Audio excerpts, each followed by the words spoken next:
Everybody, welcome to episode 113 of Tactical Crouch. KickedTripod here with Volamel. And no Yiska this week. We're already feeling it. We had we're starting at 12:28. We normally start at like 12:15.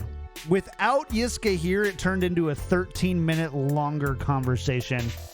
I don't know how, but we're here now. It's great to see you.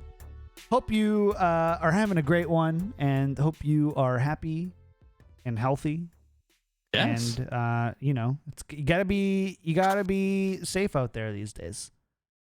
Wash your hands, take your vitamins, wear the masks. You'll be okay. Hopefully. Knock on wood. Yep, do that. I went for a run. I don't run, so I've been doing CrossFit, but I was yesterday. I didn't. The gyms are still kind of pseudo closed. Closed-ish. Yeah. And so I'm like, I'm going to go for a run. And I experienced what is called a runner's high for the first time. Runner's high? Yeah. The first time. I think probably since high school. So. What'd you do afterwards? You just kind of chill and relax for a little bit? Just kind of enjoy the head high? I just kept running. Oh, okay, good.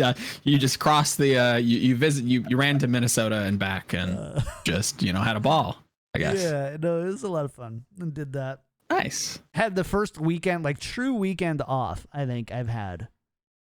Gotta take time for yourself since COVID-19. I think I would probably say. So that was great. Just not doing anything. I'm gonna watch The Expanse and Billions and eat coconut shrimp and lasagna. Coconut shrimp and lasagna. Lasagna sounds good, dude. Lasagna sounds really good. A little lasagna with a salad and a glass of wine. You get it. I'm trying to convince Katie to do to join or try out for MasterChef. Yeah. She is an amazing, and I don't it's not this support your significant others, support your significant others, guys. Of course. But she's just so good at cooking things every time. Flawless. Things. And innovative in the culinary space. It's amazing. So we'll have to bring Katie on. If anybody goes to Katie's stream, because she is streaming now at twitch.tv/IYAMKJ. Go and tell her and encourage her to try out for MasterChef. Yeah, why don't you guys have her do a cooking stream?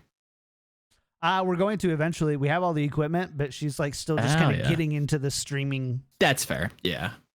Idea. That's fair. I'd watch that. You doing good, Joe? You doing good? I can't complain. Life's good. Same old stuff. Watched some T1 over the weekend and Overwatch League. It's very fun. Overwatch League. Definitely getting a little hypey.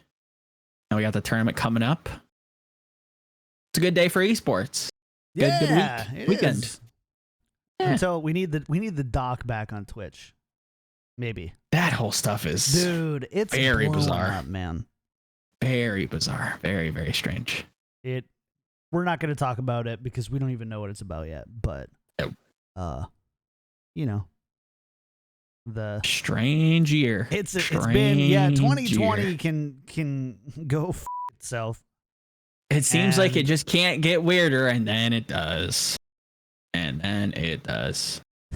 Chat's I'm down to speculate about it for the next hour. We're not going to. No. Maybe after the show. Chat, as I said, Yiska is out taking a well-deserved vacation, so leave him alone for a couple days. Let him chill. Because I know you all bother him a ton. I'm just kidding. You don't. But it's going to be just Joe and I for the next couple episodes. Hope you have a ton of fun with us. And quick housekeeping things. If you like the show, want to support, go to patreon.com/tacticalcrouch. We really do appreciate every single dollar of your support. It really helps a ton.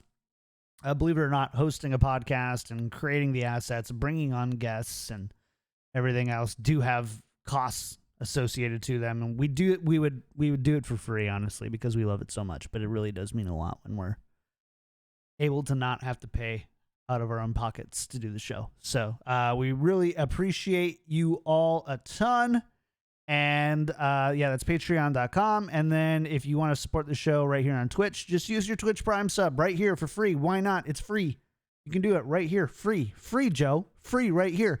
Otherwise, you can also just pay real money too if you really want to flex. It's true. We record live Monday, Wednesday, twitch.tv/KickedTripod. That's it. Did I donate $5 twice and not get a notification? I do see that you did donate $5 twice, and it did not show a notification because I don't have it set up, but it does show up on the thing, and we will thank you right now. DOSF89, thank you for the $5 to $10 donation. Let me know if that's a duplicate and you want the other $5 back. We can refund that, no problem. Okay. Wow. 6 minutes. 6 minutes. I messed it up. I am not driving the show very well, Joe. It is what it is. Will you bring us in with our patron producers and get us started? Because I'm out of it. Oh, you want me to one breath it? One breath it. Here we go. Let's go. Okay. One breath it. The news, or just the preview show in general, is brought to you by our lovely patron producers: Battle Crab Pin, Lolshin, Charlie L, Audio Compass, Pork Chop Sammy, Kasha67, Coochie Kopi, Char, Picasso, Nathan, Your Misery, Hunter Tane, Refined Bean, Rex Sane, Roger B, Fabled Steven, and Owen. Not actually that hard, right? No, not really. I make it harder than it is. I make it seem harder than it is. Story of my life, by the way. It does look long.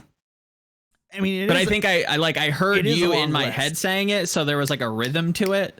So like I kind of like remembered it as I was going. So I am actually kind of pissed at how much chat loved you reading it. You know what, chat? No, shut up, Chad. Shut up, Chad. Get out of here. Just kidding. Don't. We need your views. We need your patronage and love and self-reassurance. Please. We do. Don't leave. All right. Dad. Here we go. It's time to talk about the things, the stuff. Yes, we have games to talk about. Let's start. Let's start in NA world. So, chat. Here's the plan for today. We're gonna do some recap, and then we're gonna do an AMA. We're not really an AMA, a mailbag. We're gonna call it a mailbag. Yeah. But we're gonna go ahead and God, I hate her chat is so trolly sometimes. Anyways, but we're going to get started first with this one, and that is, I want to talk about the Boston Uprising a little bit. Okay. Because the Boston Uprising stonks have been we're going up. Uprising. Yeah, it's true. Over the past living few up to their weeks. moniker. And this week, though, they had two teams to play against, the Vancouver Titans and the Washington Justice. And not only did they lose both of them, they lost both of them handily, which is very concerning to me, Joe. Are you curbing your optimism for Boston after this week's performances? Sure am. Vancouver, I will say, has been on the mend in a way, kind of stealing a little bit of the Boston juice. I don't know. Maybe they beat them. They only can, both maintain a single, underdog energy. Let's call it that. Maybe the Vancouver Titans beat the Boston Uprising, stole their underdog energy. But yeah, I think everybody assumed that the Vancouver Boston game was going to be a little bit closer than what we got. Vancouver I don't think anybody expected as well. Definitely. I think people maybe assumed that, oh, well, it's because Decay wasn't there, Oni is still integrating, so like the team dynamic was off. Maybe. I don't think that as much, but maybe. Then they beat up on Boston. Okay, that's a little rough. And then Boston loses to the Justice in the old 12th seed match, and it wasn't really that close. But that's another team in general we kind of have to talk about is Justice. I think, the bottom of the pack just kind of shuffling around. I think Justice looking better. I think this is a meta in general that seems to be they're finding their legs in. I think Tuba definitely has impressed on the Genji, as much as I think that it's more the opposing team not being able to maintain. So it's difficult to say, but yeah, Boston's going down. Boston, we gotta rethink who's at the very bottom, and it very well might be Boston with these 2 losses because these are not good. These are not good. Yeah, I mean, so where do you place the fault here then? Like it's for Boston? Yeah, for Boston. Is it on the new additions? Were the new additions like some surprising new look from Boston and teams didn't prepare? Now they're like, oh, they're doing the same thing. Let's just prepare for them the same way. Are they just underperforming or performing down from where they were over the last couple of weeks? I just don't think that either they feel comfortable in this meta, either playing some of the comps that are being asked of them, or playing against these specific teams, because Vancouver has like a very straightforward approach from like the games that we've seen. They are very much about playing like dive tanks. It feels like they excel on dive tank maps. They want to be playing, Shockwave on these kind of flankers. He still has many other good picks, but that's kind of the style that seems comfortable for them, as well as the Justice having Tuba run around on the Genji doing extremely well. So this could just be like a mismatch. It's less likely that that's the case, but I think it's Boston just finding their footing with what's going on in the meta and trying to get a hold of that. And it's unfortunate that we won't see them, if I remember correctly, right? We won't see them at the tournament because they're out. I would have liked to see them receive that second week just to see if they could bounce back a little bit, but I think they just really did not come prepared. They were willfully underprepared for this meta. It's not even that they don't have the pieces that should. It's not like they can't pilot what's being run. Color Hex, apparently known to be a projectile player, I would assume probably is pretty fine on things like the Echo, things like the Genji. Has been a fine hit scan player in the past. Should be enough to put these teams away, but again, I think it's that uncomfortability of the impending metagame. I think they're just lost a little bit. So we'll see them next month. But yeah, probably if I had to, power rankings right now, how can you not put Boston at the bottom? Yeah, after losing to the Justice, right? Because it would have been Justice before, right? Oh yeah. And then if they beat Vancouver, probably Vancouver. Yeah. Justice, Vancouver. Do you put Chengdu down there? You got to. In a global power ranking, they're bottom 5 for sure. I know it's tough because we're obviously not having NA versus Asia teams a ton, so there's a lot of extrapolation to be done there. Yeah, I think they'd be at like 5th in the bottom 5. They wouldn't be the worst, but they'd be like in that pack for sure. Yeah. So, okay. That's a little bit on Boston. I do want to talk about another match, and I'm kind of afraid to because Dream's in chat, and he's under the bridge today because he's trolling.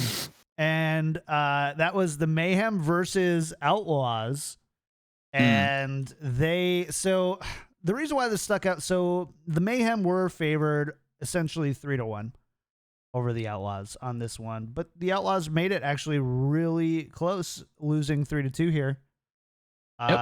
Thoughts on I think just kind of the Mayhem in general, after going through such a decisive melee, it feels like they've fallen off here a little bit.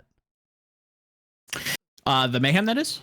Yes, the Mayhem. Florida is kind of falling off. It's tough to tell if they're falling off or if they're being stubborn Or if you're just like a giant conspiracy theorist, they're like practicing for, you know, some of these other maps and Genji comps. That's what they use the Houston for, but I really don't think that's the case. Like, that's kind of an obvious meme.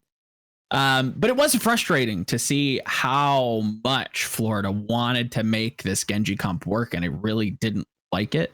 It's not to say that I don't like Genji, but they were really trying to like pound a square peg into like a circle hole, and it just wasn't quite working until the very end, where they kind of just swapped comps and played what they're actually good at.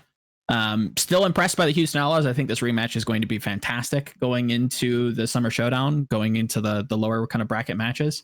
I think that's going to be a really, really good match for this reason. You're going to get a lot of counter picks. You're going to see, you know, Houston take Florida off of their comfort, be able to play some of their more not hidden compositions, but Houston has that kind of creative element to them where they can kind of throw out some flex picks. They can kind of throw out blase on some interesting little pocket picks. Maybe they throw back in hydration, find the way to make the ball work, you know, on some maps. It's loser pick, I think, is going to change a lot of these dynamics. And I think that match is going to be very, very good. You'll have to tune in on Wednesday to see who I think wins that match. But this match was frustrating. Florida just stubbornly making Yaki Genji try and work was not enjoyable, especially on maps like Junkertown, where it's like, why are you running Genji on point A? It just doesn't work. It just doesn't fit. You just have all of this open space. It didn't like it. Wasn't a fan. And yeah, just a very bizarre match.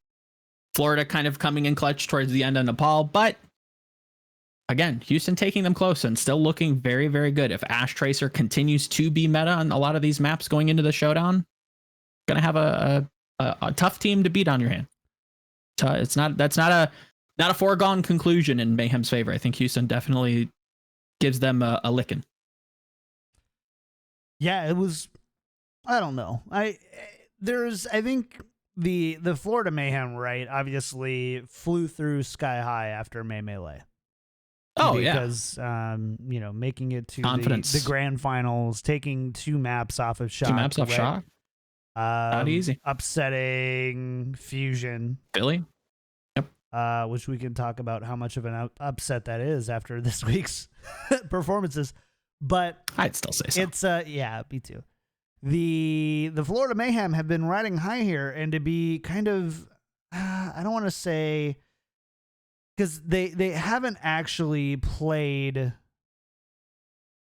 all that poorly since then. They defeated Dallas Fuel 3-1. They lose to the Valiant, which I guess that probably is kind of a surprise. Florida losing to Valiant. It's not I wouldn't say it's a surprise. I think that match was like super close. I wouldn't say it was an upset, but I would say it was like, I understand why it was surprising. Fair. But yeah, it's, you know, Florida Mayhem has like had up to this point done a really good job at kind of like, we're seeing this resurgence of that, and then, you know, they're struggling a little bit here, and we'll have to see if they can, you know, try to because it sounds like, based on what you're saying, Joe, you think that there's like a couple of fundamental easy fixes, and I think so. And that's why it's so confusing with Florida, where it seemed like they were forcing the Genji to work, and it kind of did, but I don't think that teams are going to, and especially Houston, are going to fall prey to that over and over. And there's a part of me that wonders if Kookie's like doing some sort of like, okay, we're going to try this. I think we can beat the Houston Outlaws just by our own merit. So we're going to try to make the Genji work as long as we can, as long as the players feel comfortable with it. We're just going to keep running it. My brain doesn't believe that, but there's like a part in my heart that's like, I wonder if there's like that like 900 IQ, like chess master, beautiful mind stuff going on. That's why we saw so much Genji out of Florida. There are a couple teams that really did force it. Some of them look better than others, but I wonder if that's the opponent, and again, like the new kind of comp to beat. Not saying that the Genji comp is the new comp to beat, but like the new character, it's new. It's, have you scrimmed it? Have you had good opponents to scrim it against? Like, I wonder about the strength of the practice. So I don't think Houston's going to take lightly to having Florida replay that much Genji into them in the Summer Showdown, especially on maps that either they pick or I guess maybe Florida picks into them if they lose. But yeah, it's bizarre. If this is the same Florida that shows up in the Summer Showdown, I think Houston could take it. Again, I still have to think about it. I still have to kind of fill out my bracket by Wednesday, but it's not, again, I caution you, chat. This is not a foregone conclusion. Think about all the counter picks. Think about all the ways that you can pressure Genji, if that's the new Florida that we can expect. It's not an easy one to call. All right. Speaking of another one that on paper wasn't easy to call, Dallas Fuel versus Defiant, dude. Oh, man, what are we doing with this team, bro? What are we gonna do with this team? So if there was ever a time, we said ever a time, bro. We had said that if Decay didn't play, that it was likely that the Defiant would walk away with the victory. Yeah. And we did not exactly see that. Oh, this sure week, did. 3-0 Toronto Defiant in a free fall. If there's a team that's rivaling Justice and Boston right now, I don't know why it's not Defiant. At this point, yeah, I think they, again, I'm just like spitting nonsense right now because I haven't made a list, but again, I get the feeling of a bottom 5 team out of the Defiant, and I hate that that's the case, because they had the work, they had all of the, what would you call it, the signs, all of the non-red flags, all of the green flags, right? That this is going to be a team that bounces back with Numlock coming into the mix. You know, if Genji's going to be in the pool, then Agilities has a comfort pick to kind of, again, pepper in and not just be the one thing that you try and do. I don't think the team played all that well. Could have just been an off day. It's so hard to tell, but yeah, another team that just ham-fist in Genji play, wasn't very inspiring, just kind of died. I don't know, man. This team, I don't know what you do with this team now. I really don't. I think they've tried playing comfort picks. That's not working. They've tried adding in new players. That's not working. They've changed coaching staffs unwillingly. Obviously, that's obviously not going to work. Had a very long, in-depth conversation on the weekends. And if you don't tune in on the weekends, what are you doing? Got to come watch Owl with us. We usually don't even watch the games. We just talk about crazy theoretical things, and it's super fun and interesting.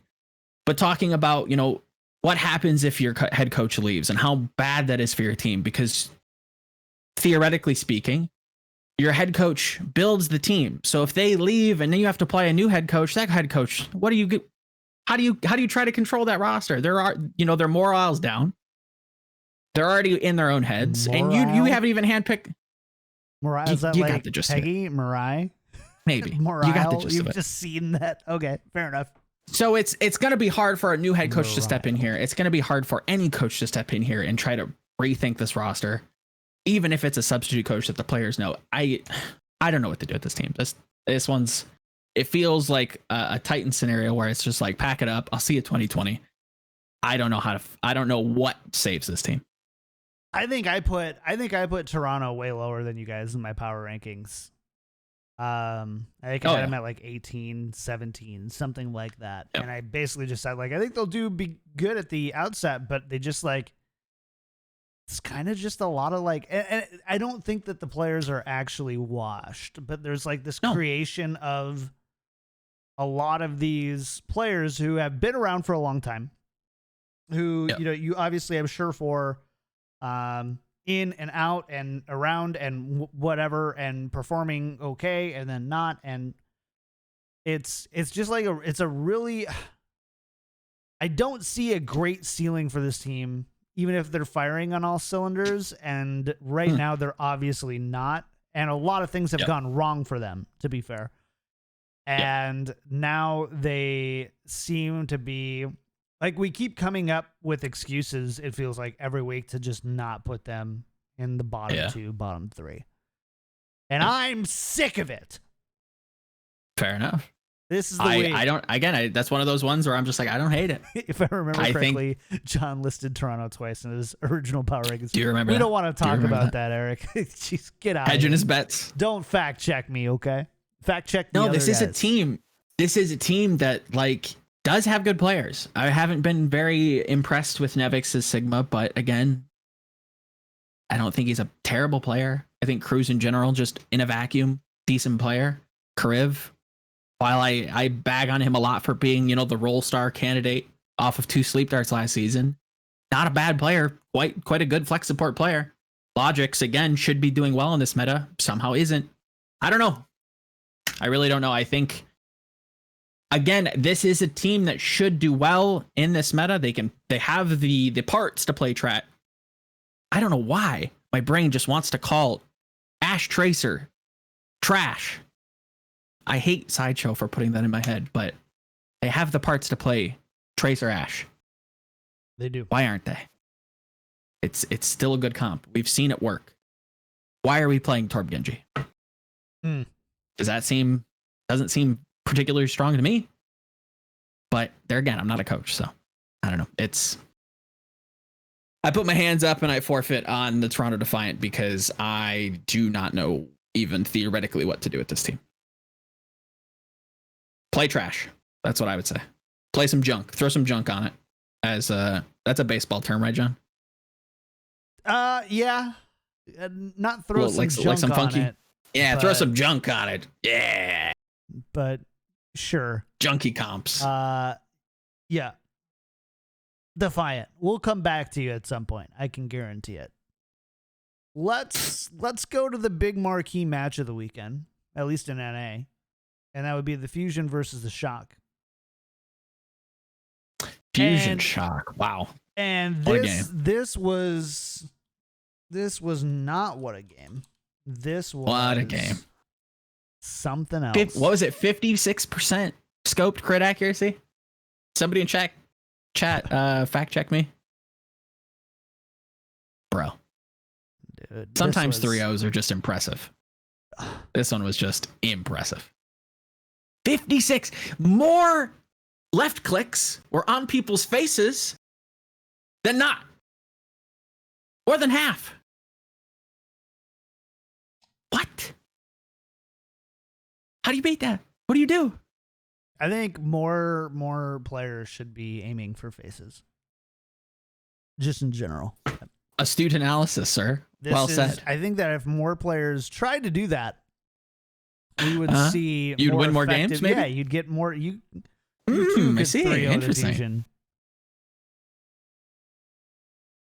That's all. What do you do? I don't know.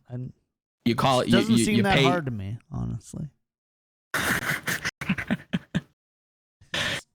I think people in chat correctly penciling in. I don't even think you need to pencil it in at this point. I think you have to set that in stone that Ons has to be on the ballot, if not making a name for himself and maybe even leading the pack in the Rookie of the Discussion.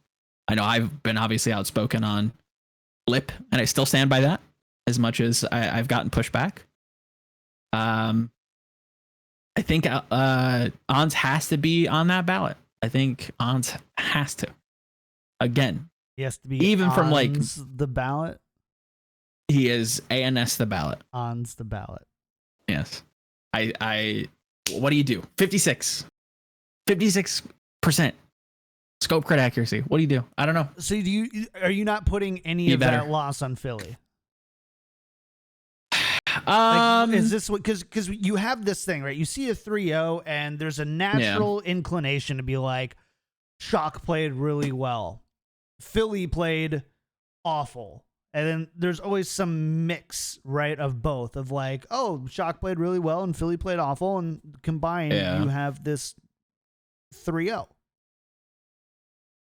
I don't think Philly played particularly bad. It just felt like they never really got a chance to play the game.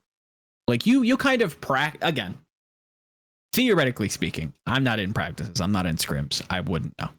But I would imagine you try to play the game with a certain pace to it. You try to like take fights at a certain time.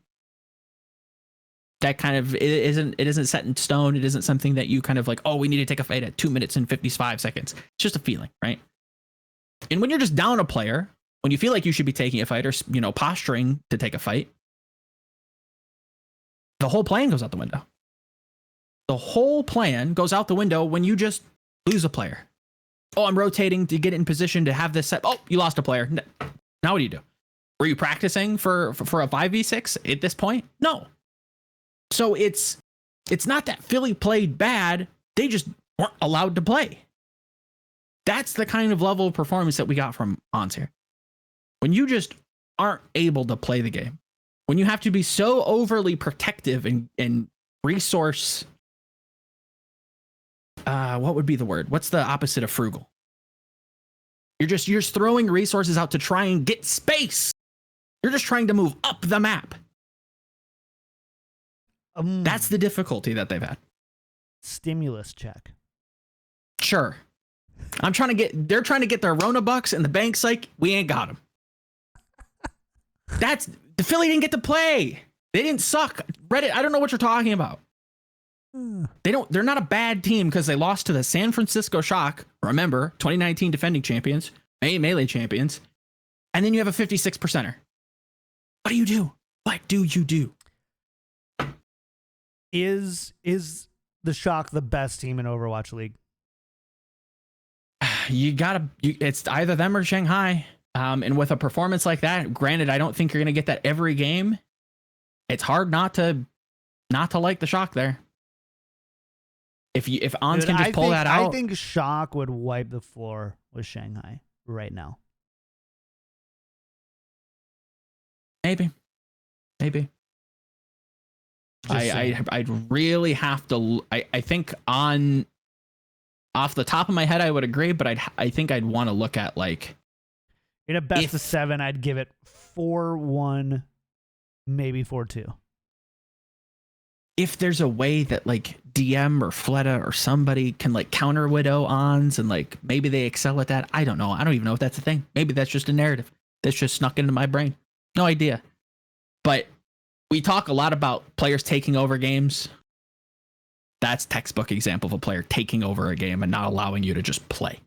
You can't move up the map without taking some sort of like 300 damage to the face on a tank or just losing a player or losing your Baptiste or losing your Zen. Was I a fan of the boombox? I honestly really didn't even pay attention to it because I was like, oh, cool. Ons just picked somebody. What do you do? So I really didn't even get to judge that roster of players. You put that against something like the Valiant. You put that something against like the Florida Mayhem. Maybe I get a better feeling for it, but this is not the litmus test of how good the Philadelphia Fusion are. This is how good the Shock are. Philly's, again, nipping at their heels, but when you have a performance like that, you can't play. I feel like Philly is getting dragged. It's not even chasing their coattails. By the leash. Yeah, it's more like you got this dog running along and you just got Philly. It's like Shanghai Knights.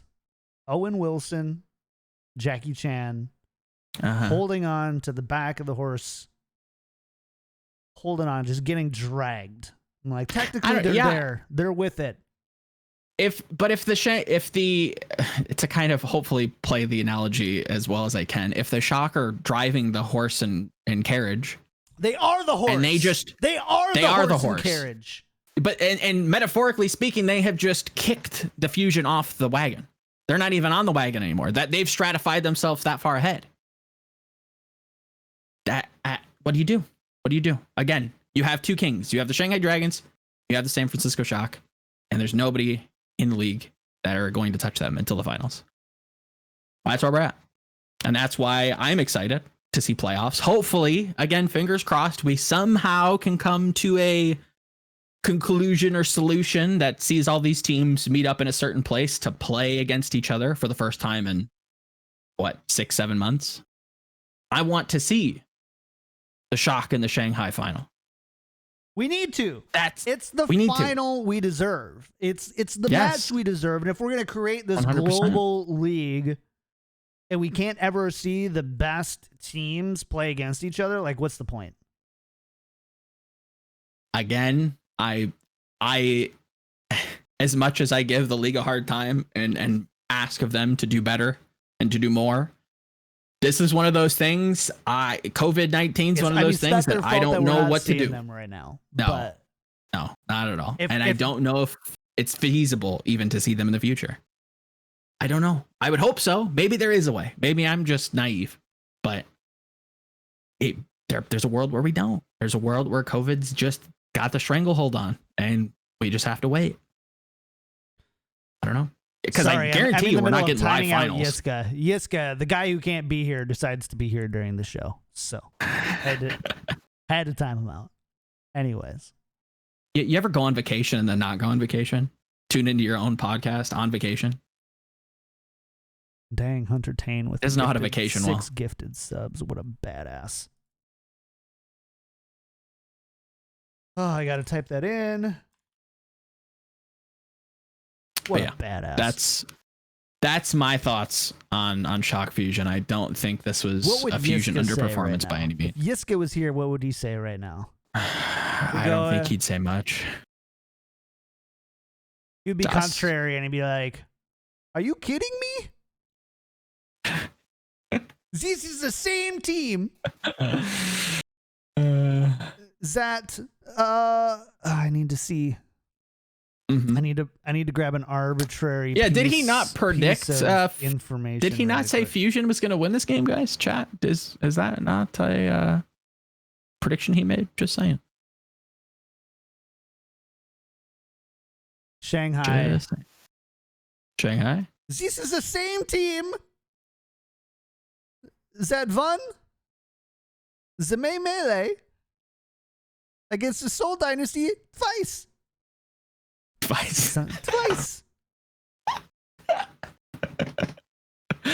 This is what happens. Audio listeners, you didn't really get the full effect. There was hands movements, there was gestation. And you think that they can't beat a bunch of their former Korean potential players? It's easy. 4-0 Shanghai. For my name is Yiska.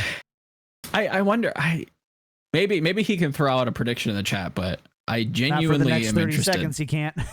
Oh well, he's banned again. There you go, chat. And audio listeners, John is potentially is bullying our fellow co-host in the chat as he sits on a beach and sips whatever. I don't know. Heineken.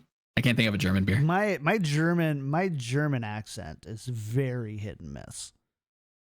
It's like I'm either in the zone or I'm out of the zone. I'm out of the zone today. Fair enough. I'm out of the zone.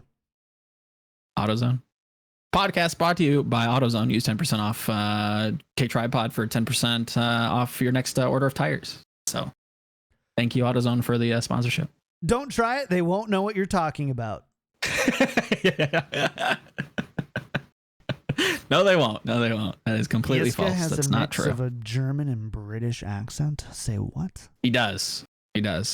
All of our coworkers at the website are all, if I remember correctly, they're all from the UK. So he's just getting more British as time goes on. But yeah. All right. Def Shock though. Okay. All right. Fair play. Let's do it. What are we doing now? We're going to do our AMA. So This is something that people have kind of asked about. Be like, we guys just kind of do a catch-all little episode type thing and just like answer just random questions that we don't, because when we go week to week during the seasons, we don't get to kind of capture some bigger topics.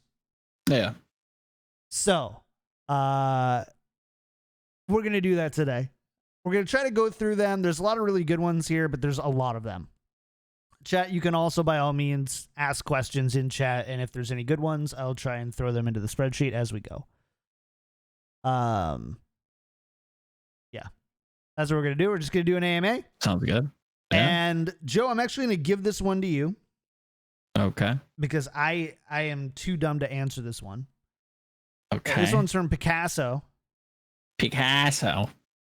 Asks, which players do you think are vastly underrated or that you're rooting to really pop off / find success in OWL? And I don't know, Picasso might be in the chat Picasso might be in the chat, and he might explain. I don't know if he's saying like what players are underrated, not in Overwatch League, and that you think would really pop off.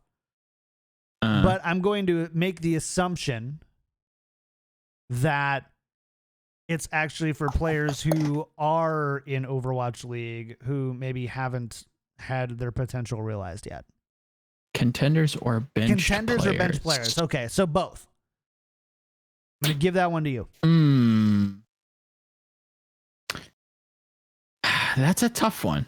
That is a tough one because I feel like a lot of the bench has been used this season with hero pools. So it's tough to say like actively benched, or is it currently benched, or is it has been on the bench? Someone said Earther. Yeah, I mean, definitely somebody that should be playing and now is playing. But I wouldn't consider a bench player. So I'll look at contenders. I think Kevster obviously is the first one just because we haven't really seen him enough. Chat saying Ellie vote. I agree with that. I think could start for a number of teams. I think it's a crying shame that Krong has not gotten more love and respect from his Sigma performances. I think a big reason why the Charge are doing so well. Again, not a bench player, but somebody who I feel like doesn't get a lot of credit.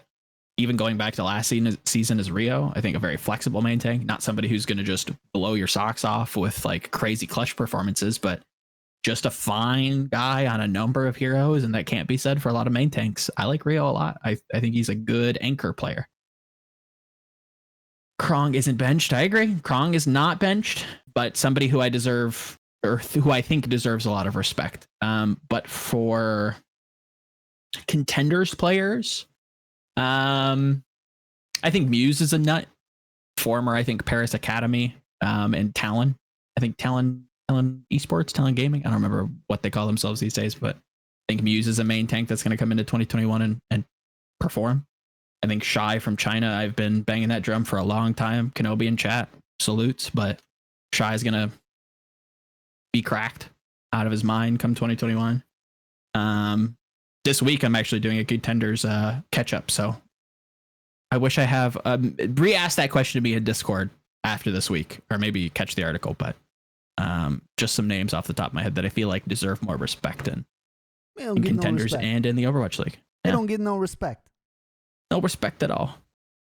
Hey, I'm walking here. Pizza. Empire State Building. She calls me her from her hotel room. She says, "Hey, I don't respect you."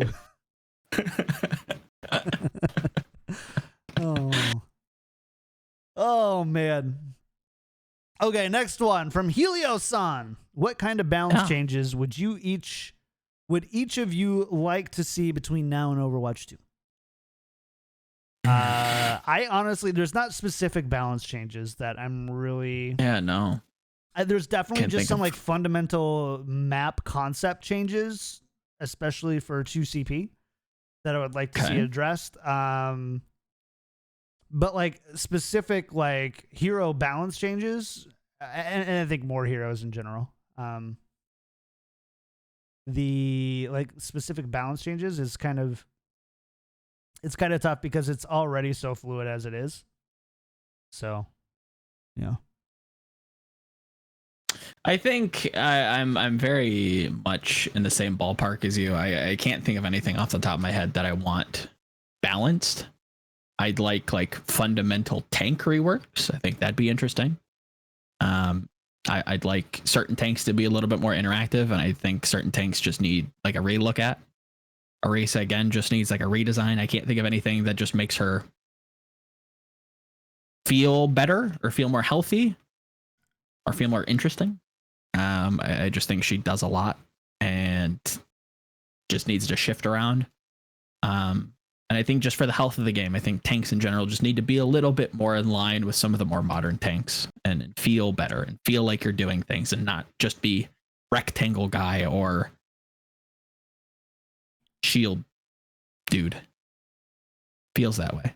But rectangle guy and shield dude are the same person. Nah. Arisa feels like shield bot thing. Feels strong, is good, but doesn't feel like you're doing anything. But if you die first, or if you die at all, pretty important. So it's fair. I think for the overall health of the game, I think that would be a thing that I hope to see in Overwatch 2. Again, not a balance change, but that's what I'd like to see changed. Yeah. I too would like Overwatch 2 to just be balanced. Sure. Get it right. From Zach Pelmisano, sorry if I typed that wrong. Do you think Rascal is one of the most overlooked GOATs? Joe, on the count of 3. 1, 2, 3. No. No. I think he's a good player. Sure, absolutely. Great player. Super flexible. Plays a lot of stuff. I think a lot of people will immediately write him off because he hasn't like gotten the chip, doesn't have a ring. But I don't know that necessarily matters in the long term. I think if you just have a resume that impressive over that long of a period of time, I think you can be in the GOAT discussion. I don't think anybody's really there yet or has the resume to be able to trump other people who have won championships, who have been dominant.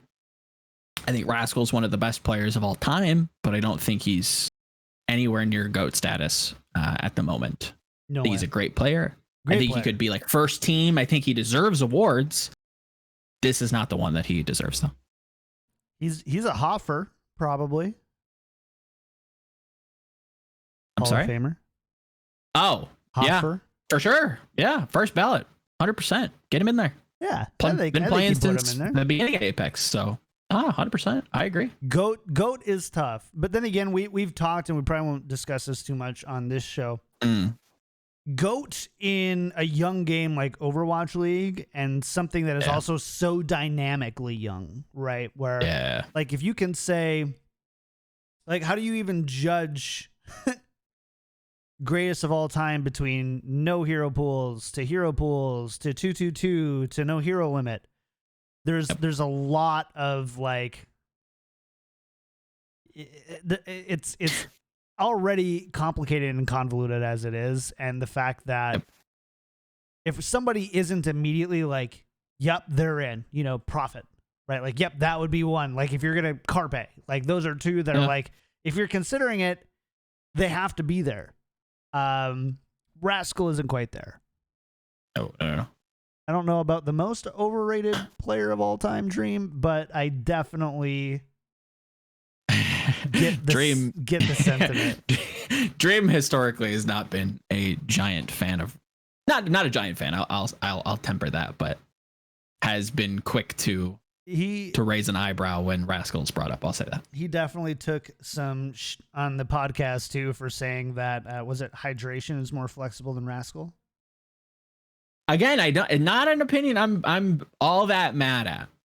I think role flexibility is very hard to find applicable uses for. So not only is that a commendation for the Houston coaching staff, and again, it's not because Dream's here. It's being able to find uses and actively seek that out and plan for that, which I think they did. That's why we were teasing the whole hydration. Oh, guys, like they're getting somebody that's going to be crazy and is going to do some weird stuff.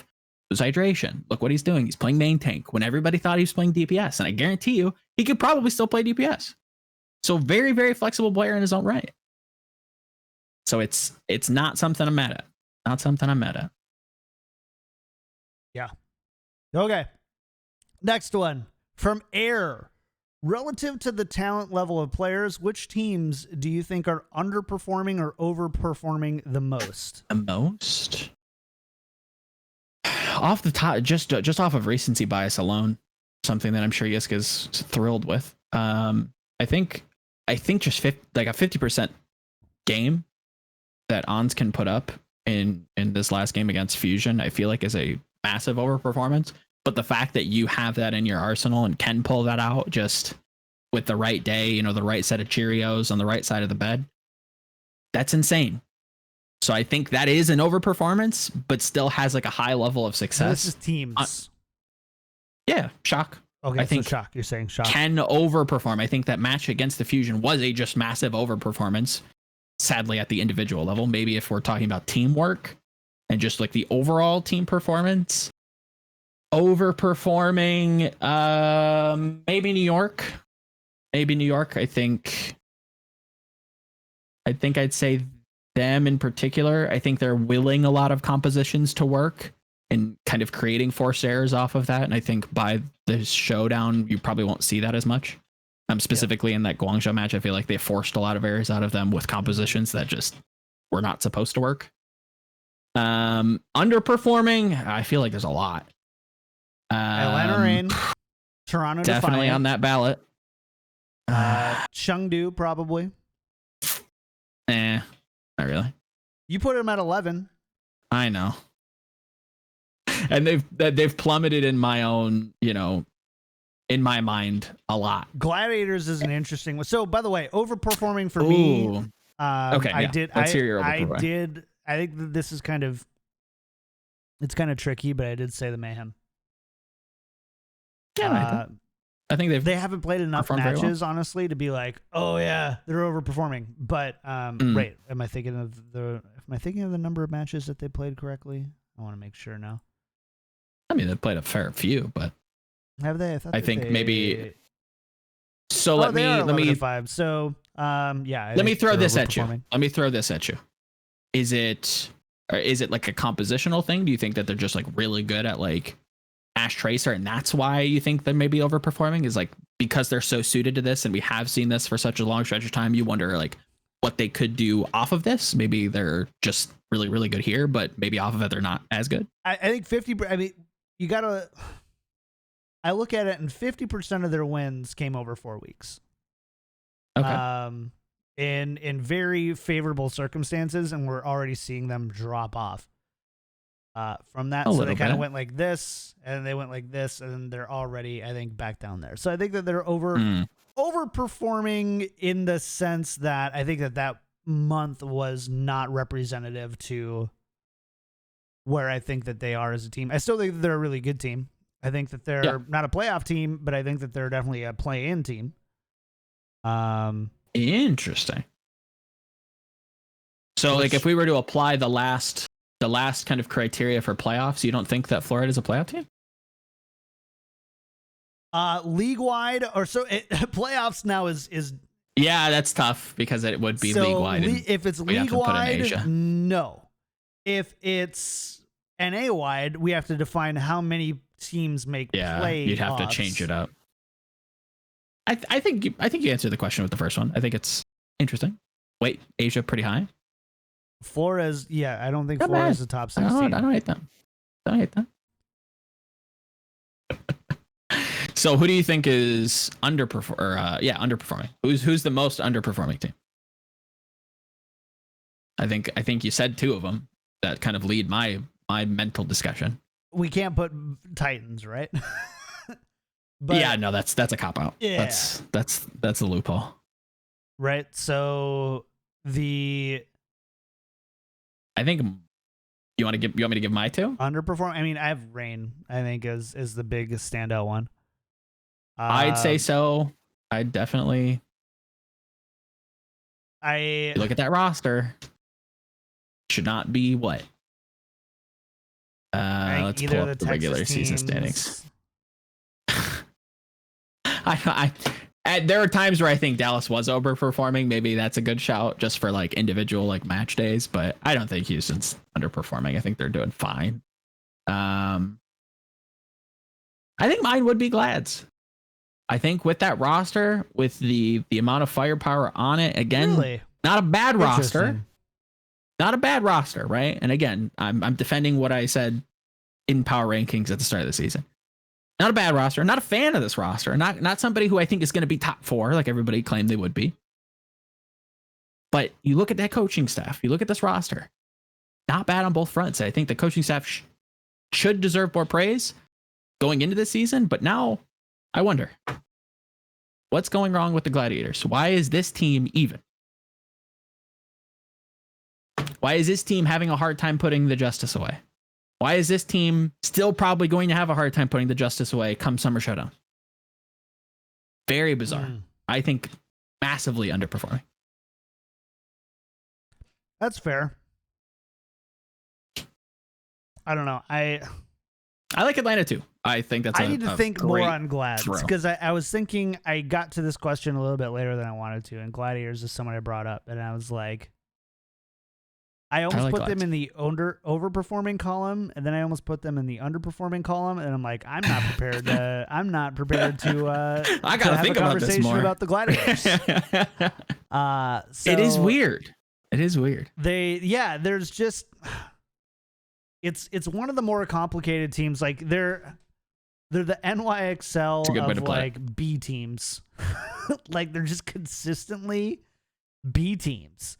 And like they have these interesting peaks and valleys that I am not prepared to analyze or understand. I think Avast put it very well. I think on Twitter he said that they live in like a superposition of being good and bad at the same time, and it's just whatever team shows up on the day. Yeah, I like that. I like that they're a complicated team in your words. It's complicated on Facebook. I also use the NYXL analogy as if you look at their overall records, not their performances in those matches, but the overall records. They're one of the most consistent teams, if not the most consistent team over the first 3 years. Again, consistent doesn't mean very much been the same in the sense that they've been very consistent, but kind of in this like 5 to like top 30 to 40%, like gatekeeping the top 30-40%. Yep. So, anyways, that was before people like think that I'm trying to comparing say them to a style or the compositions that they succeed at. I'm not that it's just smart. Consistent team. Yeah. It's like, not good, not bad, just consistent. Yeah. Okay. What's the next one? How would you rank Paris Eternal with their full roster and fielder without paint? I think slightly ahead, I guess. I think I don't even know slightly ahead. I think considerable amounts ahead. I think this meta favors them a lot. I think they really benefit from having Xe back in this roster because, again, this is a double hit scan meta. You need Xe to play that Ashe. You need Xe to be able to play that Widow. And field things that include that we haven't necessarily seen yet. So like if there's like a weird like Genji hit scan comp and not counting Tracer coming in like the Summer Showdown, they can field that. Again, I think he's the kind of piece that ties everything together that like makes the engine work. Not to say that he's like some sort of leadership figure, but the heroes that he pilots well really complements everybody and complements them and can stand out and can have individual performances that kind of take over games. I would put them, I think I'd go back to what I'd said in the past and kind of put them back in like the top 5 discussion. I'd put them back in the top 5. I think they're confidently, again, without ping, NA? with Xe, with fielder. Yeah. Or in all of Overwatch League. Just in NA. It's tough to do like a global ranking I can get behind right now. That. Yeah. I think there are just too many good teams in Asia that I wonder how good they do or what would change and how good they would be on that. Because again, we're seeing a stratification of the metas where Asia's doing something and the West are doing something completely different. So what do they look like in each other's metas? I don't know. It's hard to say.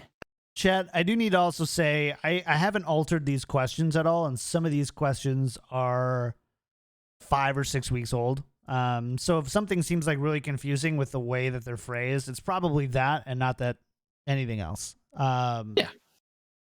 So just relax. just relax a little bit. Temper.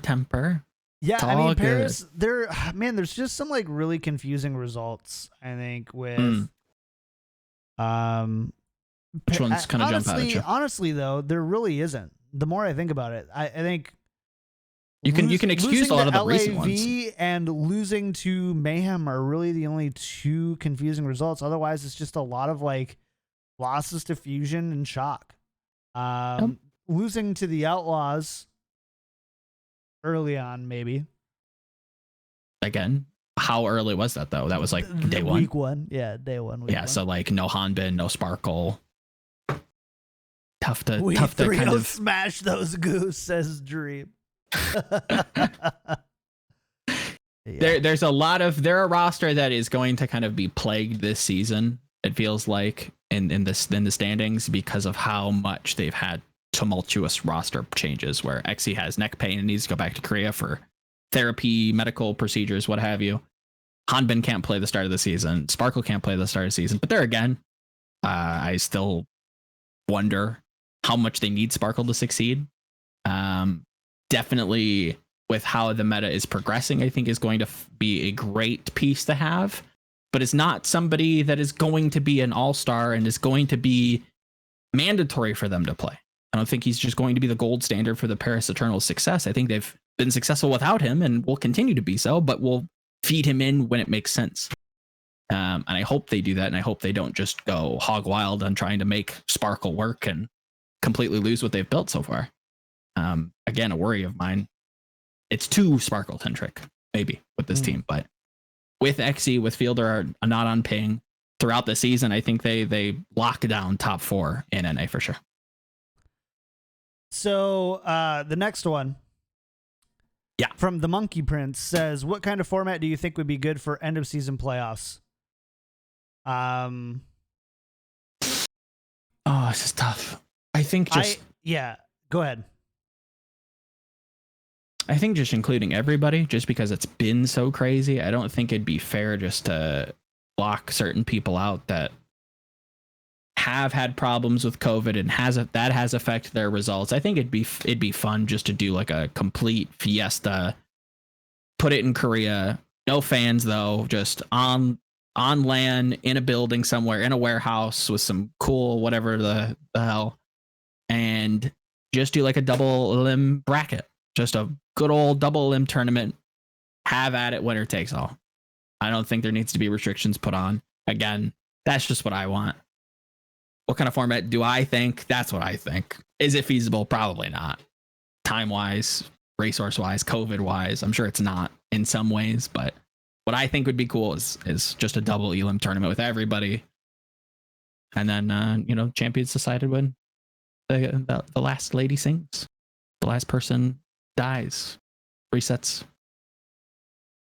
gets nano boosted. I don't know. John, please. So I like the monthly format. I'd like to see it be like a month long at least. I haven't done the math on it at all. I would like them to stay kind of true to the monthly format. I agree in making it much more open and inclusive than you probably would with just like end of season standings without all the crap that went on. I don't know if all 20 teams need to make it, but something similar to what we have now, where how many teams make it right now? 16? 14, 16 teams in make like the summer showdown? Something like that, yeah. Like you'd have to be pretty consistently bad to not make it, and I'm pretty sure. I think the big ones that like 19th, stand out, people are worried about is the LA Valiant, and they're fine. So you lose Uprising, Justice, one of the bottom 5 teams, which again I don't hate, but Vancouver, Defiant, and of course Outlaws. And then if you're gonna do 19 teams for like the monthly, just throw them in there. I don't know if that like changes, like if that's like a weird bracket 19. number or anything, but yeah, cool. Either don't way, hate that. like I'm down do for 19, inclusive, do 19. like 15, 19. Sure. How about it? I do double elimination, sure. The high seed picks opponents, I want to see that again. Sure. Like that. I don't like anything Definitely. crazy. Obviously LAN. We want to see LAN, but I understand why we might not see LAN. But if we're getting pro sports back, maybe we can get esports back. Yep. Yep. This is a big one.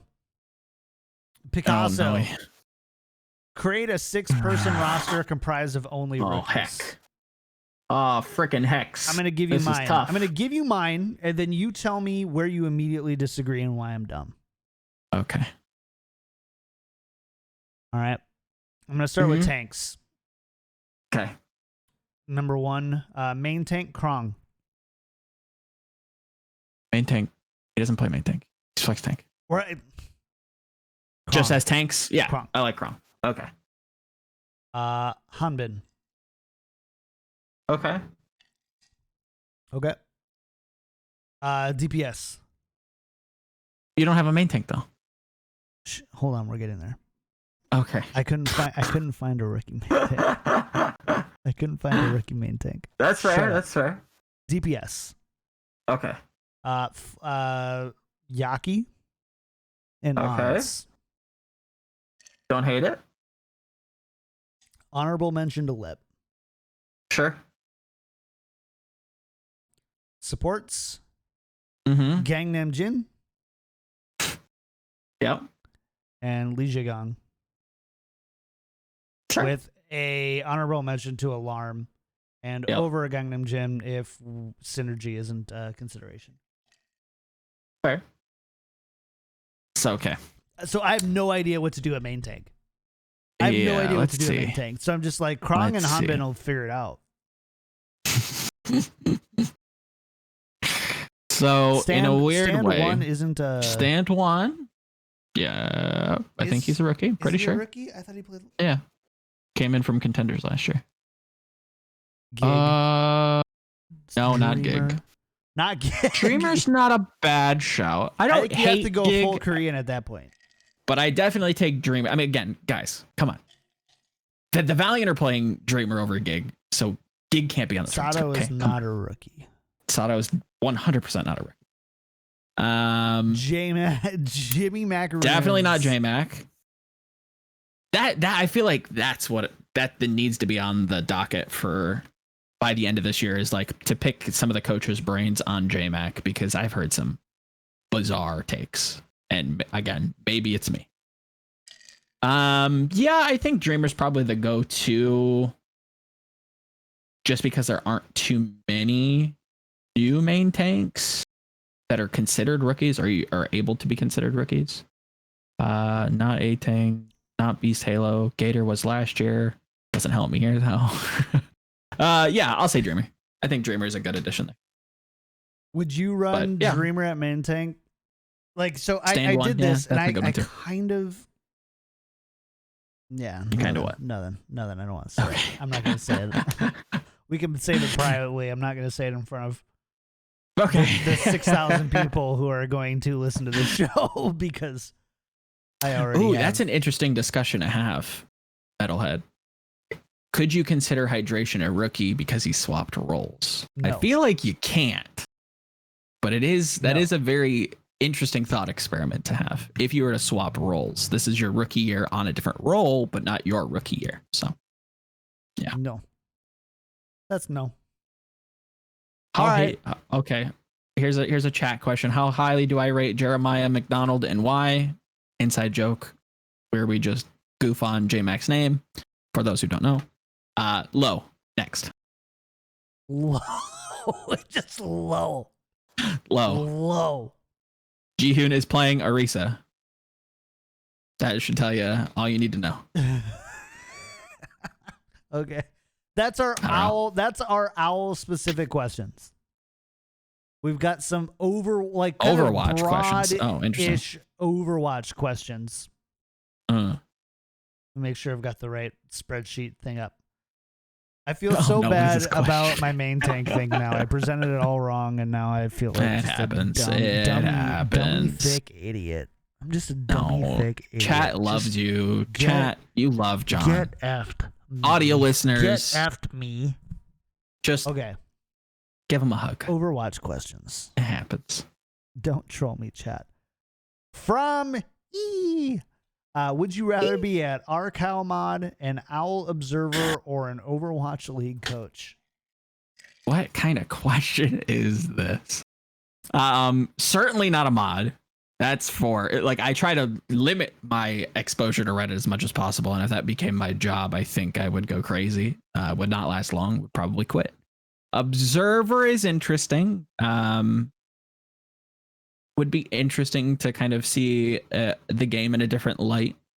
But I think I'd probably say coach. If I had to stop writing, I'd probably look to try and do coaching at some point, either at like a collegiate level or contenders level. But So I'd have to say, I'd like, say if this is like I could develop the skills and I'm confident in my ability to develop the skills, the answer is very different than like you have to choose where you're going to go and you're going to get slotted into one of these three things. Because if I had the skills, I would love to be an owl coach. I mean, if Dream can do it. Sure. But if is like based on the skills you have now and your willingness and wanting to succeed, I would definitely be an Overwatch League observer. But he forgot the correct answer, which is the fourth option, would just be an owl podcaster. Would say that That's one for the sure. way to go. That's the way to go. Get to have all the fun without any of the repercussions. Wrong question. All right. If you were to write a thesis on Overwatch League, take a frequently debated topic from the scene that you are going to study and solve, what would it be? You know what just pops in my head when I read that? What's that? Is like a 500K word essay on why the Houston Outlaws are playing Repel or playing. Why can't I think of his name? Fucking Raucus. Just from like the start of the season where everybody's like, why are they switching? Why are they moving around? Yeah. It's just like dissecting exactly why that is. Yeah. No, but in all seriousness, if you were to write a thesis on Owl and to take a frequently debated topic from the scene that you're going to study and solve, what would it be? I feel like there's so many just like frequently debated topics because like nobody has like a consensus agreement on, I feel like, anything. Like, I feel like if I said Shock was like the best team in North America, somebody would debate me on that. And it's just like, I don't know how. Okay, well, somebody or like somebody with any sort of clout in the industry worth debating. I mean, I think like Mr. Cow Redditor commenter, sure, but I don't know. I don't want people.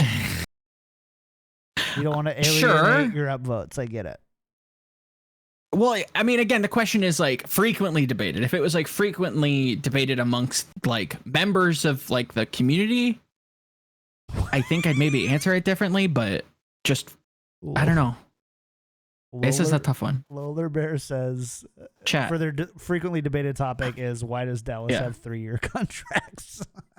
Oh, I don't know if I could even come up with like even like a speculation on that one. Some things defy logic. So here's mine. Okay, yeah, let me hear yours, baby. The effectiveness of mixed versus, this is the wrong term, but pure rosters. Okay. Like single language versus multi-language. Yeah, that's a good one. That's a good one. No, I mean pure. Okay, fine. I'll let you have the pure discussion. Frequently, I like that one. I really like that one. That would be a fun one to write about. Let's see, chat. You got any good ones in here? I'm gonna yoink one from chat, maybe. Homogenous. That's a better term. Ooh. I think, yeah, maybe it'd just be like a player, something like who is the GOAT? Hall of Fame would be a fun one to write. Just like really sit and like figure out who would be like your first ballot Hall of Fame. Granted, that's not really I guess maybe it could be a frequently debated topic. I just haven't seen it, but maybe I'm not looking for it. But yeah, GOAT, Hall of Fame, something like that. Really just all right. Figure out my criteria and then present evidence on what I thought. Yep. This is a quick one. Yiska once said he'd be much happier if Overwatch League was only 6 heroes instead of 30 plus. Which heroes would you all pick in a 2-2-2 format to be your ideal composition for Overwatch League as a sport to watch, analyze? I feel like I'm gonna have a hot take that people are not gonna like. Do it. I think people really liked Dive because we haven't seen it, but when you kind of experience the year full of Dive, it's tough to watch. It's not easy to follow. It's very messy. It's very scrappy. You really don't have like a clear through line of what the what the fight looks like. Things can just happen. It's very fun to watch, but it's not clear. I don't think it's ideal either. It's fun, but it's not ideal. That said, it's tough.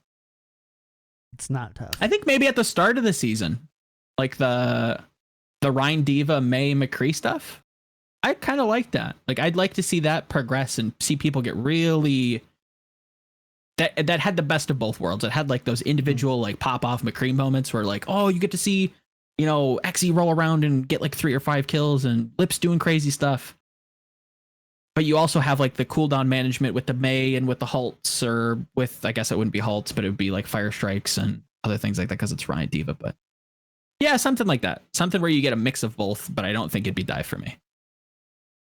Might be KickedTripod dive, but they specified 222. So 222, yeah. No KickedTripod dive, but I've got the answer for you here. Okay. 1. What's the answer? Moira. Number 2. Move Symmetra back to support where she belongs. Oh, jeez. So Moira Sim. Okay. I didn't know we were moving characters around. Reinhardt. Orisa. Oh. Bastion. Oh, chat. Torb. Oh, chat. Oh, no. Let's go. Oh, no, and give, chat. And give, I regret everything. And make sure to give Torbjorn a turret deflect. A turret deflect. Turret deflect. He like deflects turrets when they get thrown at him. No, when you hit the turret button again, and it will deflect the damage going at it. Right back at the beautiful. shooter. Genji deflect on turrets. I need to see that as a sign in 2021, chat. So if you ever go to an Overwatch League game and you hold up the sign, give Torb turret deflect, maybe I'll personally buy you a jersey. Maybe. By the way, if y'all don't sub and go to patreon.com/tacticalcrouch, I will be bringing these compositions to you every week. It's true. John has all kinds of puppet strings everywhere. He has the connections. It can happen. When people ask why John doesn't talk more, he's just him and Nate Nanzer and Pete and Kaplan like this, thick as thieves. Yeah, it's little known fact. John helped design Westfall. The Genji animation. It literally is. Yeah, the Genji just pulls out a sword from nowhere and deflects. All right, on to the next one. Cappuccino says, "What major competitive Overwatch issue do you hope or think that Overwatch 2 could potentially solve?"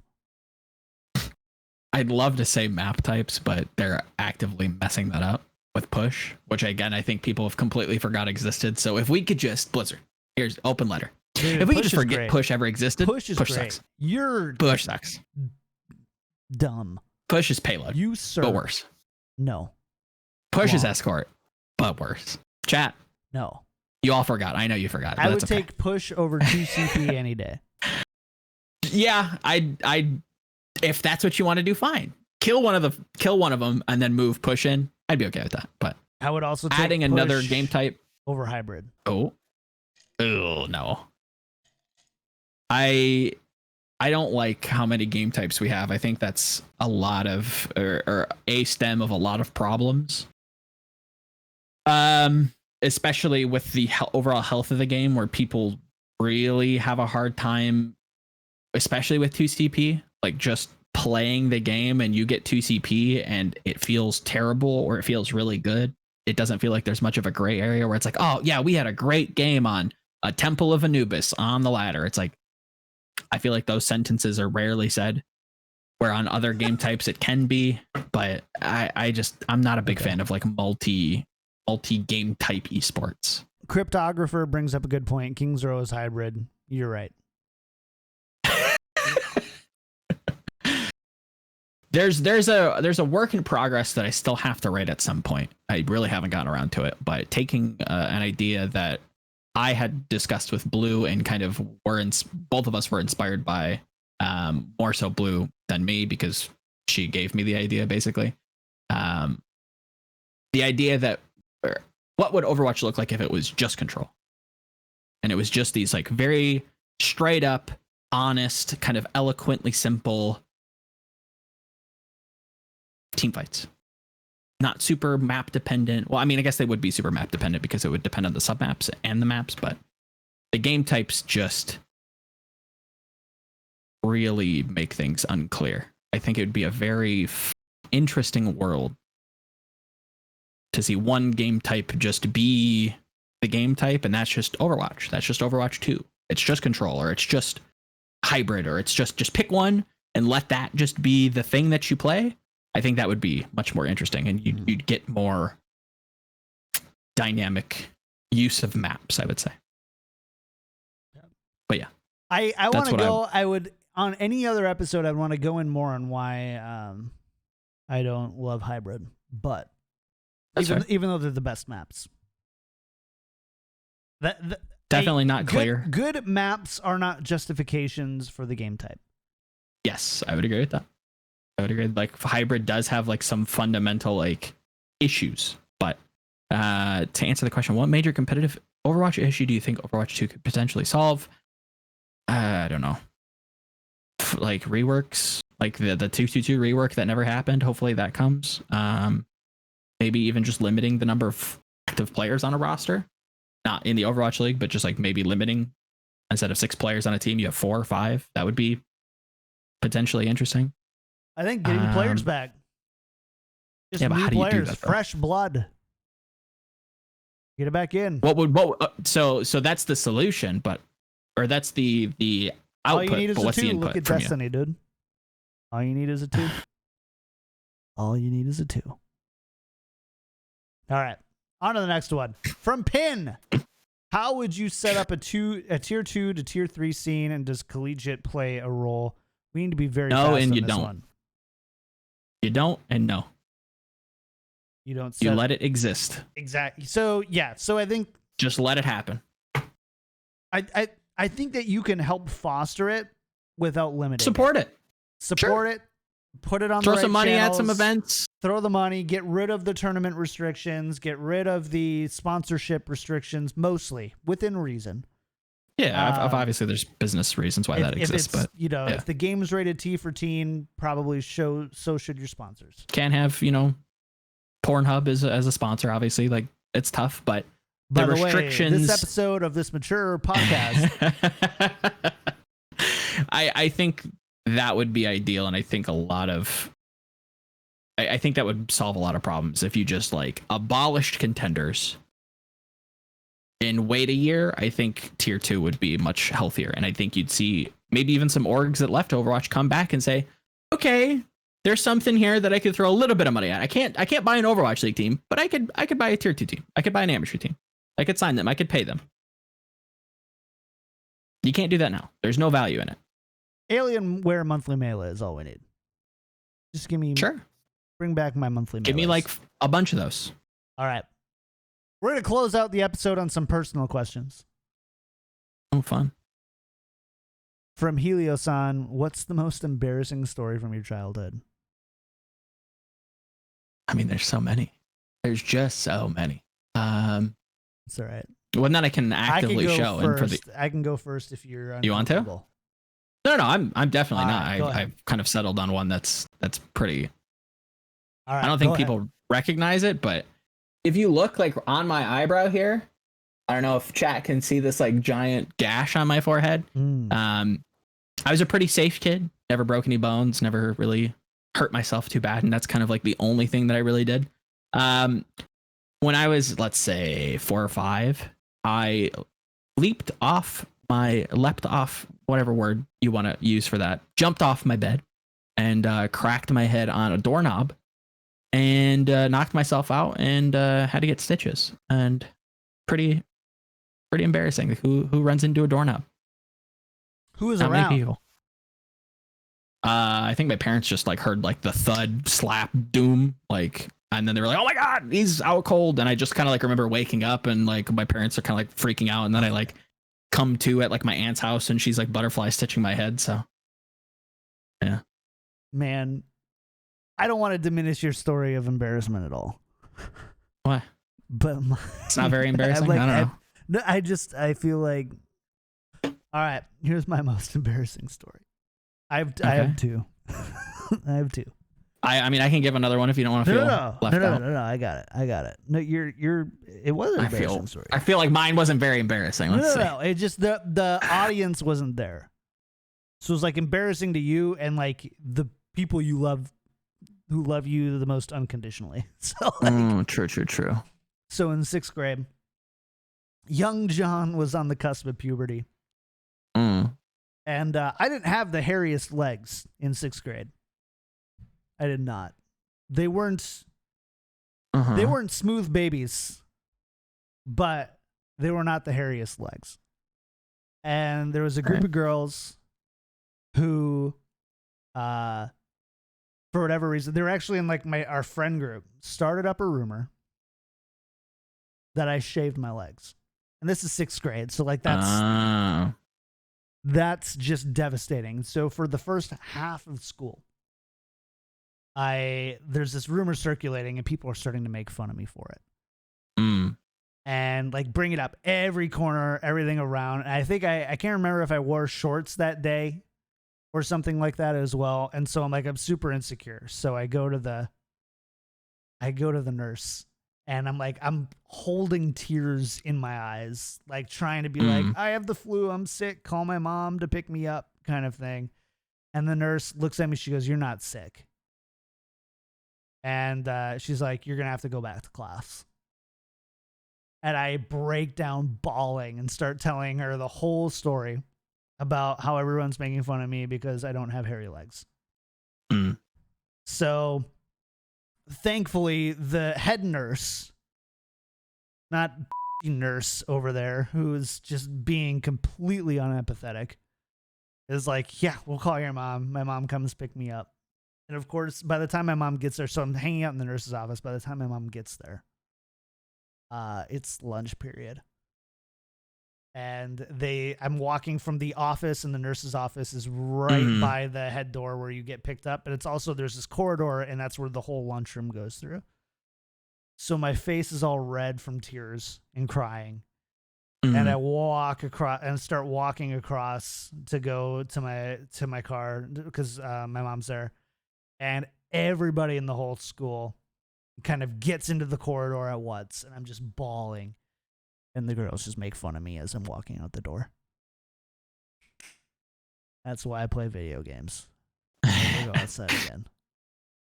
There it is, chat. We lost 15 concurrent viewers. That's how embarrassing it was. Too cringy. Too cringe. Too real. But my mom did let me rent Looney Tunes. Or Tiny Looney Tunes for Super Nintendo N64. I can't remember. Yeah. So, kids are mean, dude. I'll be honest though. There were points where I was not the nicest kid. So there's probably about 50% deserved. Oh. Katie loves my hairy legs. By the way, I think she thinks that they're perfectly hairy, and I am perfectly happy with my legs. No insecurity here. All right. I'm glad that you've had character development. Whew. Feel comfortable. All right. Hearts have been opened. Hearts have been opened. This next one is from Dulky. It says, "What are your favorite articles you've ever written and why?" I've never written articles. This one's not for me. I would say favorite article. See, my favorite and like the ones that do well kind of blend together, just kind of on the job, where it's like, oh, I'm glad that this did well, but I really didn't have fun writing it. I really liked the Twilight piece, the Many-Faced God. Yeah, really liked doing that. That was really fun. I like the Ray piece that I did on Chengdu's former head coach. That probably would save them right now if he didn't have crazy medical problems. Or at least I think that's why he retired. Some of the fun stuff that I wrote, like when I first was starting, that was like overly creative and needlessly like verbose. I wrote a piece that was, looking back, kind of embarrassing just for myself. I wrote a piece like comparing types of Genjis to like swords of legend. like famous and legendary swords from mythology and stuff like that. Like that was fun, but like kind of cringy. But yeah, I think answers the question well enough. I don't think it was cringy. It's kind of cringy. All right. Same one from D Hulk. To me though, I got my own question here. What triggers led to the strategic move from Owl Daily to TCP? Do we ever discuss keeping status quo or possible future strategy shifts? And how do you know when it's time to change the mode?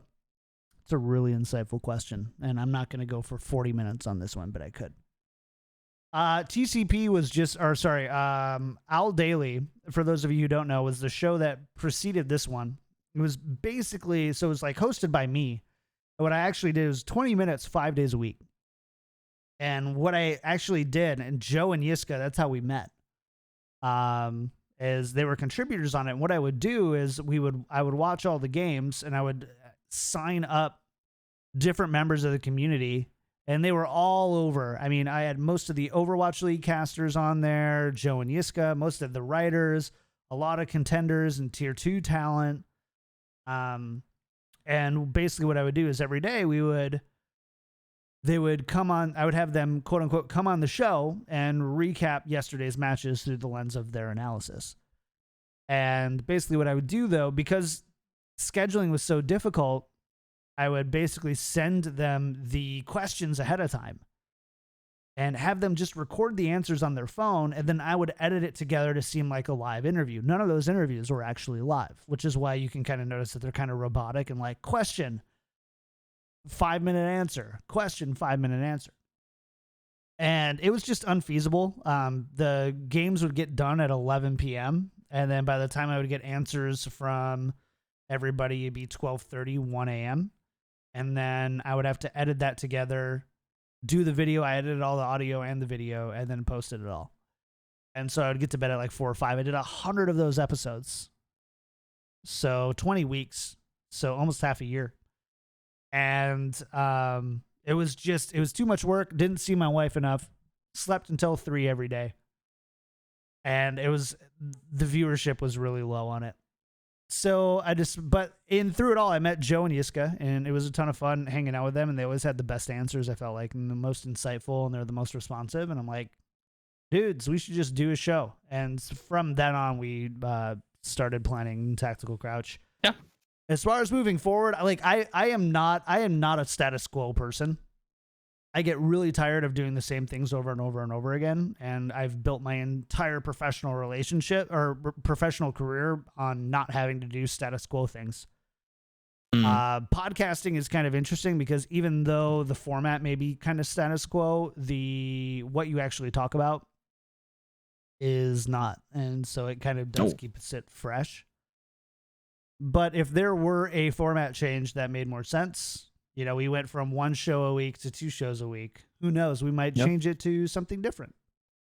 But I feel like the day changed, if I remember correctly, right? We used to do it on Tuesday. Now we do Tuesdays at 11. Now we're Mondays and Wednesdays at noon. Yep. Yeah. So it was just kind of, you can kind of detect, like as a content creator, you can kind of detect when like, or at least I think really good content creators can kind of tell when there's a difference between having a stale format and the content in the format being stale. And a stale format is one that just doesn't change a whole lot. But it's when the content becomes stale because of the format that you want to do a change. And that's what I try to look for. Any rejected names of the show before Tactical Crouch that you'd like to share? I can't remember them. We had a lot of interesting ones. They're all pretty bad. They're all pretty bad. Think you had said Tactical Crouch. I'm like, yeah, that's a pretty good one. It's a pretty good one. No, really good. You can't tell after all. You know what? All right. And that kind of leads into Shumi 42's question of how did we 3 meet and decide to start a podcast. Can I hijack the question? Yeah. I met Yiska through an argument, which is very Yiska. Oh yeah. We went back and forth on Twitter and we finished it in DMs, and I think we both like kind of like respected each other enough to like kind of ping back and forth every once in a while, like, you know, KDP kind of sucks, huh? He's like, yeah, what, blah, blah, blah, blah. And then I had blah, blah, blah, blah. And then, yeah, just kind of became friends. And then obviously met you through just BSing about Overwatch and kind of writing about it. And you kind of contacted me and Yiska, and then this happened. So, yeah. Through arguments, you can still make friends, kids. Arguments don't mean that they're shitty people unless they actually are. And then, them.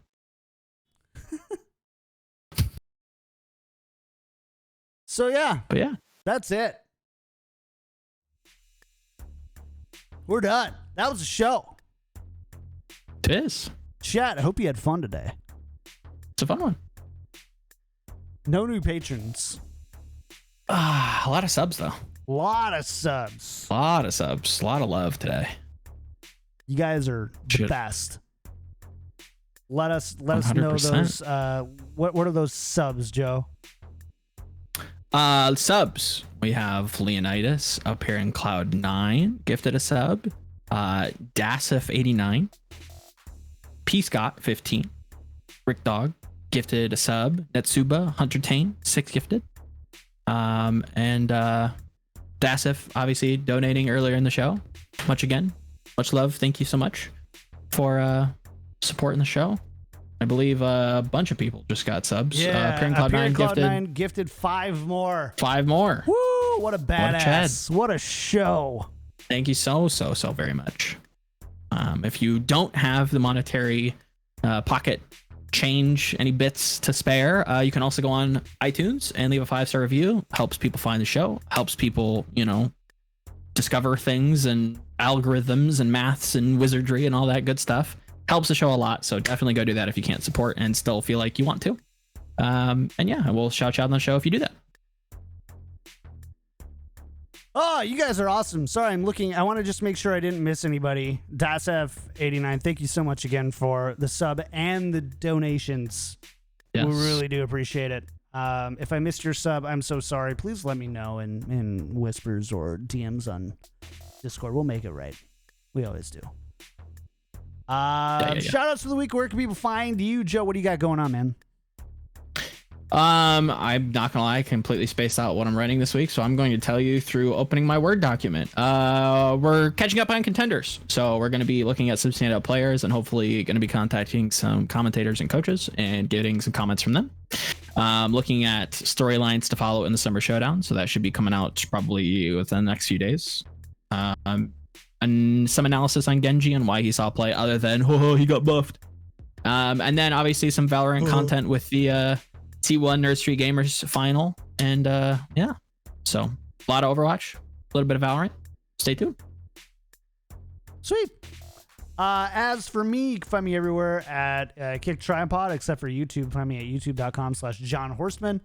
I don't have a lot of stuff going on right now. Kind of taking a week to just kind of relax and catch up on everything. So it'll all be back then. Hopefully we find out about partners soon, and then we can know. And then I'd love to get back to streaming. So, and we'd be doing that right here at twitch.tv/KickedTripod. That's going to do it for episode 113. Bet you miss Yiska now. Thanks for hanging out. Have a great one, chat. We'll see you on Wednesday for our monthly our Showdown, Summer Showdown preview. Summer Showdown. That's the one. That's the one. See you guys next time. Bye.